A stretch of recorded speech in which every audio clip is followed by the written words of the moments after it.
మన హిందువులు చనిపోయిన తర్వాత అస్థికలను గంగా నదిలో ఎందుకు కలుపుతారో తెలుసా?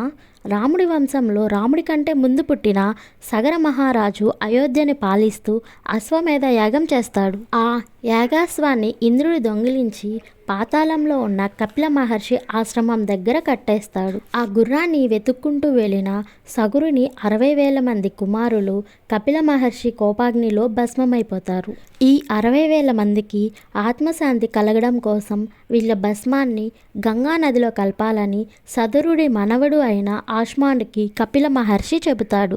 అప్పుడు ఆష్మాండ్ చాలా ప్రయత్నిస్తాడు, కానీ జరగదు. తరువాత ఆష్మాండ్కి దిలీప్ మహారాజు పుడతాడు. దిలీపుడికి భగీరథుడు అనే కుమారుడు పుడతాడు.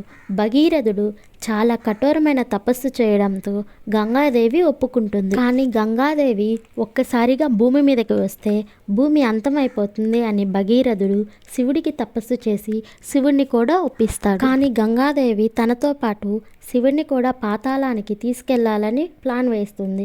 అప్పుడు శివుడు గంగాదేవిని తన జడలో కొన్ని సంవత్సరాల పాటు బంధిస్తాడు. మళ్ళీ భగీరథుడు ప్రాధేయపడడంతో శివుడు గంగాదేవిని భూమి మీదకి విడిచిపెడతాడు. అప్పుడు గంగాదేవి 60,000 మంది అస్థికల మీదుగా ప్రవహించి వారి ఆత్మశాంతి కలిగిస్తుంది.